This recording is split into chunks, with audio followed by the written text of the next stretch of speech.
All right, Dr. Mindy Pelz, so excited to bring Mindy to you guys. Mindy is someone I met, I guess, 2 years ago. I feel like I've known you way longer. I know, me too. I'm like, gosh, have we only known each other that long? Mindy is out in California. She has a very dedicated following. She delivers an amazing value with her information.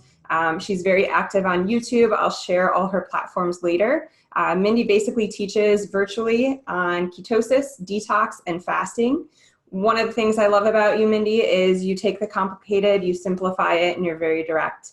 And so I wanted to bring Mindy on for my final week of the fasting series and talk about feasting. Yay! Thank you for letting me do this topic. Yeah. I know you love it because it has a lot to do with making it a lifestyle. And then it's really important as far as balancing hormones, with which I know you're super passionate about.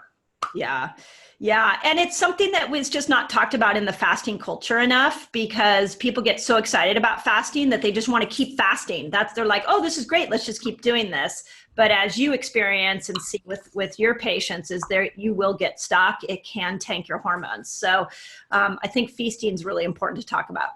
Absolutely. All right. So let's get right into it. How did you discover that this was such an important piece?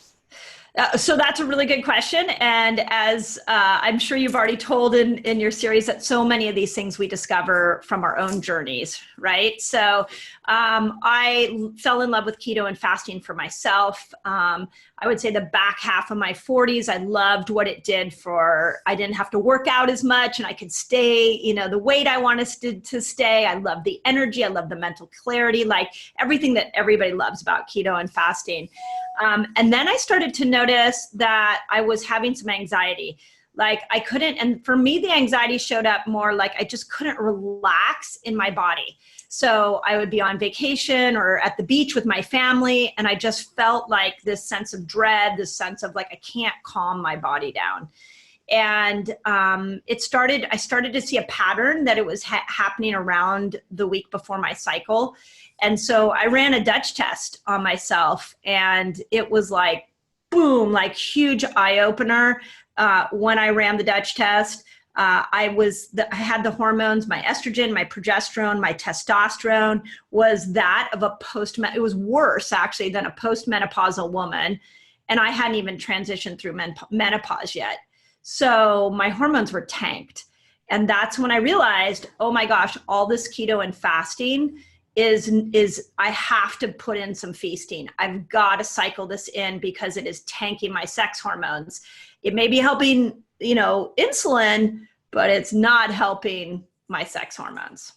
Gotcha. Okay. Yeah. And I think that's really important. That's part of what I want to share with this fasting series. And part of the reason that I'm doing it, part of the reason that you and I both share information on these things, we want people to do them correctly. And ketosis, like anything, if it's not done correctly, it can not only not help you, but it can harm you. Mm-hmm. It's not intended to be a state that you stay in long term. We use ketosis as a nutritional and a therapeutic strategy. And like Mindy's saying, it's very effective at that. But you've got to work in these other pieces, or, your insulin may benefit as it does from a low carb lifestyle, but it can totally throw your hormones. It can shock your adrenal glands, which is like our stress system, which I think, Mindy, you experienced.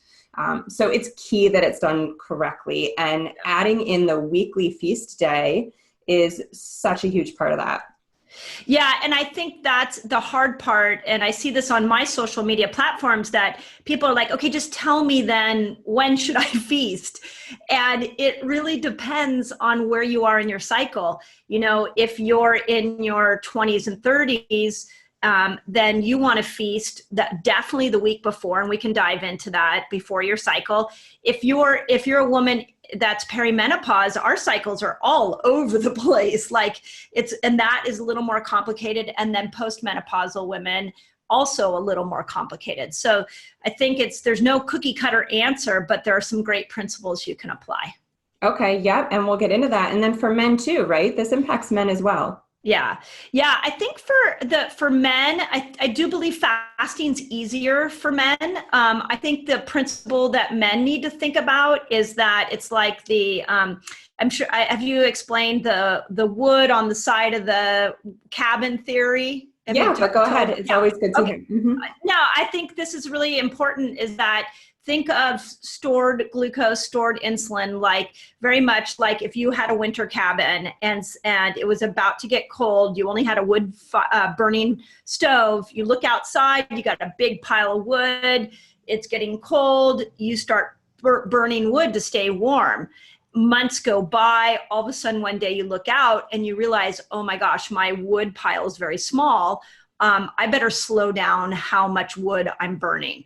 Well, your body does the same thing. When you come to ketosis and fasting, is in the beginning, it's like, this is amazing. Like, I got all this stuff I stored years ago. I've just been waiting for you to stop feeding me so that I can go after it and burn it.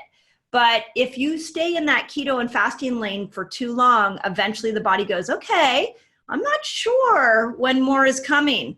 So I'm going to slow down how much I'm burning this stored stuff. And I think that's where feasting for men really comes in.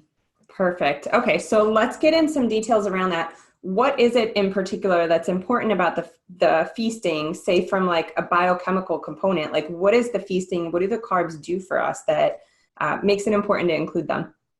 Well, I think we'll have to separate out men and women in this one. Right, so let's do the girls first. Okay, so we'll do the girls first. So with women, what we have to realize is that if you're still cycling, there are 2 times in our cycle where we need more higher carb foods.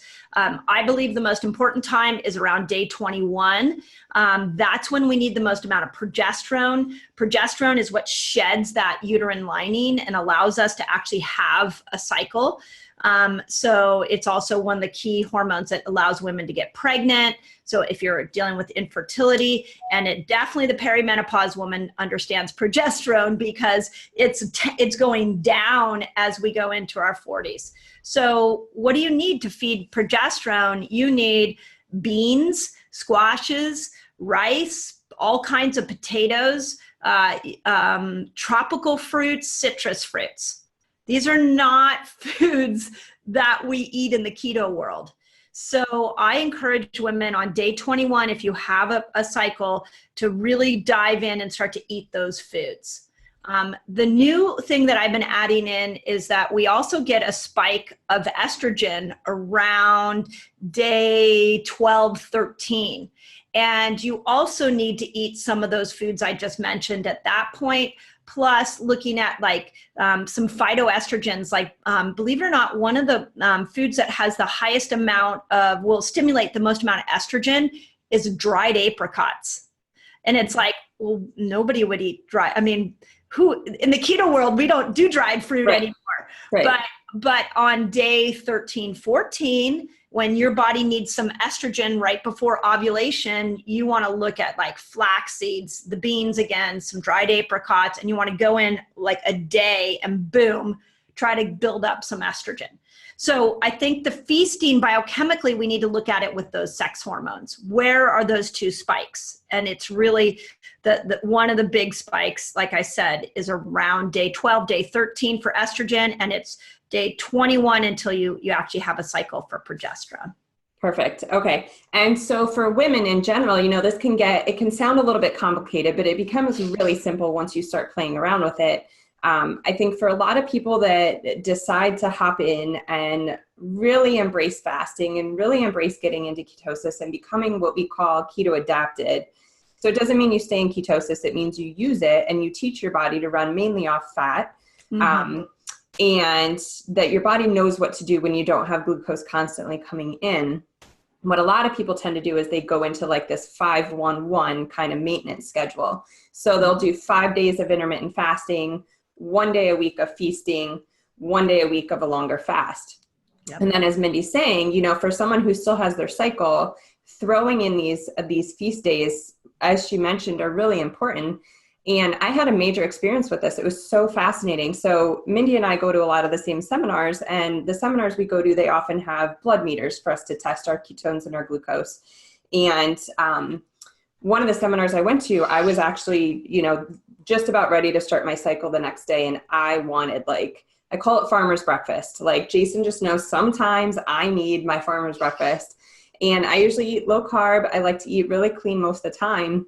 I think I demolished my plate and I demolished his. It was like French toast and omelet and, you know, some fruit. And oh my gosh, it felt so good. And I literally tested like 3 hours later and I was in ketosis. And so what that taught me was that my body really, one, had become keto adapted and it knows what to do. It knows to rely on fuel and use fat for fuel. But two, it really taught me to listen and how important those hard days can be, and that your body really tells you what it needs. Yeah. Yeah.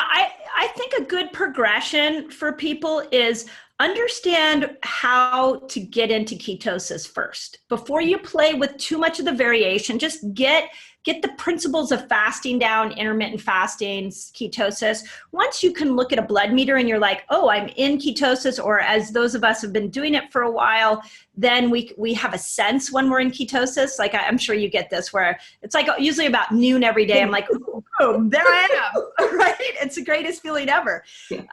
So once you have that sense, now you got to take to the next step. And that's where the diet variation and 511 is really good. I would say when you do feast, be intentional about what you're trying to accomplish.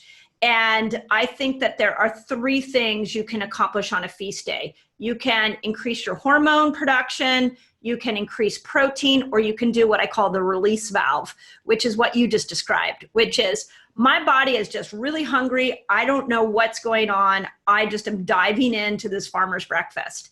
But I think everybody gets worried that once they feast, they're not going to go back.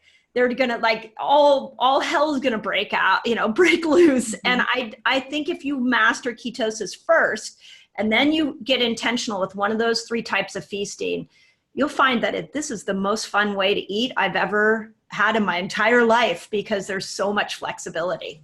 Yes, absolutely. And like you said, what's key with once you learn more about ketosis, you learn how to instantly reset your way out of that. That's right. So when we incorporate our feast days, like Mindy said, we can have what's called a release valve, where you completely just eat the way that maybe you used to eat. Or if you're someone who's new to this, that can be, I know a lot of people call it your cheat day. I don't like to use that word because I don't either. Eating. Yeah.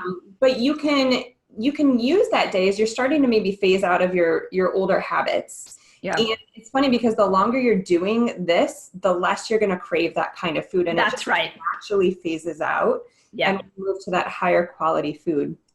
But again, the key is knowing how to instantly the next day. I mean, you can get right back on, because that's how we make this a lifestyle. I know you agree with that. Yeah. Yeah. And one trick that I have found is that my feast day is typically Sunday. We do a big family dinner. We go to the farmer's market. I get a lot of gluten-free treats. I just want to feast on the amazing food that I get from my farmer's market with my family. But then Monday is my busiest day. So I actually make that a 24-hour fast day. So it helps me to go, okay, you know what? And it's almost like I have no choice on Mondays. I'm so busy that it makes it easy. So I usually put a 24-hour fast after a feast day. Perfect. Yep. I do the same. So my feast day is usually Saturday. And then Sunday, maybe I'll intermittent fast. And then Monday, same thing for me. And I'm someone who used to never go 2 or 3 hours without food, but my busiest day, it makes my life easier and I feel the best. So I do a 24-hour fast on Mondays. Yeah, absolutely. All right. So let's throw in something for the guys here. All right. I was going to say, we can't leave the guys out. No way. Yeah. So how should guys incorporate their feasting? So, and I kind of put guys and postmenopausal women in the same category. You guys typically can fast a little bit easier than we can, just because you don't have to pay attention to a cycle. But for the guys, you definitely want to make sure that when you do a feast, the way I recommend it, especially if you're an athletic man, is that you do a protein build day. So I tend to have my male patients focus more on protein to build muscle. Now, what's super cool about about this type of feasting is that and fasting together is it'll lean you out. But I get a lot of people that worry about losing muscle. Well, if on your feast day, you're going like 100, what I recommend is 150 grams of protein or greater, then you're now powering up those mitochondria. You're going to build more muscle. And then the next day you fast, you're going to burn the fat. So feasting can be used to really build muscle if you protein load. And you could have a release valve day too. And if you're a man that's really trying to lose a lot of weight, then sometimes those release valve days are like the wood pile story that I told. Like, you just have to remind your body it's not starving. But you also can really build muscle on feast days. Perfect. Okay. And then same for postmenopausal women? Yeah, same thing. I would say the only difference is that in postmenopausal women, we've got estrogen and progesterone really low. I mean, it's already naturally low. So I have my postmenopausal women, if they're doing a 5-1-1, 1 week they may do protein load, the next week they may do hormonal load. So I don't want them to miss out on the hormone load part. Gotcha. Okay. So for men, going back, when Mindy talks about a higher protein day, when you are first teaching your body how to get into ketosis, the protein does have to stay a little bit lower. Yes. It's still plenty of protein for most men, but your main fuel source is fat, good clean fat, then protein, then carbs. And what'll happen is if you have too much protein, it'll actually kick you out of ketosis. So at the beginning, there's kind of like this delicate balance of fat and then protein. And that's why sometimes a protein load day is appreciated for guys. And it actually stimulates something called mTOR, which is a really important pathway that helps pack on the muscle, which most men like as well. Yeah. Okay. So I think that is enough general information, unless you want to add anything else, Min, to that. No, I mean, I think you said this, that it's just to realize that when you first hear this, it may sound complicated, but play with the principles, keep learning, because the more you learn about this way of fasting and feasting, I just think it's freedom. You know, it's freedom from I'm paleo, I'm keto, I'm OMAD. You know, we have all these labels around food. And I love this idea of diet variation, and that we can just say, what does my body need? Let me tap into that. And once you play with it, it doesn't come right up at the beginning, but once you play with it, it really is freedom. Yes, absolutely. And I think what's key is really learning and understanding. And again, that at the beginning is a little bit of work and a little bit, it feels technical to some people, but then like you said, we can both feel when we're in ketosis, we can feel when we need to come out, and you don't have to measure, you don't count anything. I want to share some resources for people. So for anyone who's wanting to delve deeper, we're doing our 7-week virtual program, Jason and I. We're starting that September 16th. It's 7 weeks. It's all virtual. We're going to teach you exactly how to get into ketosis. We're going to teach you how to intermittent fast. We're going to teach you how to incorporate diet variation. We're going to teach all those principles. And from that 7 weeks, you can do this completely on your own. That starts September 16th. We based it purposefully around the Jewish holidays. For anyone who fasts on Yom Kippur, you will have probably your easiest fast ever, and then you can feast on Rosh Hashanah. Mindy has an amazing YouTube channel, Dr. Mindy Pelz. Tons of videos, hundreds and hundreds of videos, organized great in your playlists as far as like women and hormones and fasting and ketosis. So I encourage you to look at that. I'll type it below the video so people can find it. And then also her Resetter Tribe on Facebook. It's a complimentary free group. It's a huge group of people that all support each other, and Mindy posts some great videos on there as well, mainly around fasting, detox, ketosis, and diet variation. Yeah, we do a 5-day fast once a month, and I teach different principles. So people who want to kind of play with it, I call training your fasting muscle. It's a good one too, just to kind of play around with these principles. But I love what you're doing with this Dynamic course, because there is a systematic way to do this. And I believe that when you're learning it in a step-by-step approach, you know, then you own it. You have ownership over it. And you guys are so good at teaching that. So thank you. It's been amazing. I was telling someone the other day, you know, in that program, that 7 weeks, we had people doing what took Jason and I 4 years to figure out. Right. We didn't make the program, we just teach it, but it's an amazing, amazing program. So yeah, thank you. Agreed. So excited. All right, Mindy, thank you for coming on. You're amazing. Thank you. Oh, my pleasure. Information. Yeah. And everybody, I definitely recommend you hop on her platform. She's got great information. Yeah. Awesome. Thank you. And I love talking about all these principles, but especially feasting. So thanks for having me. Thanks.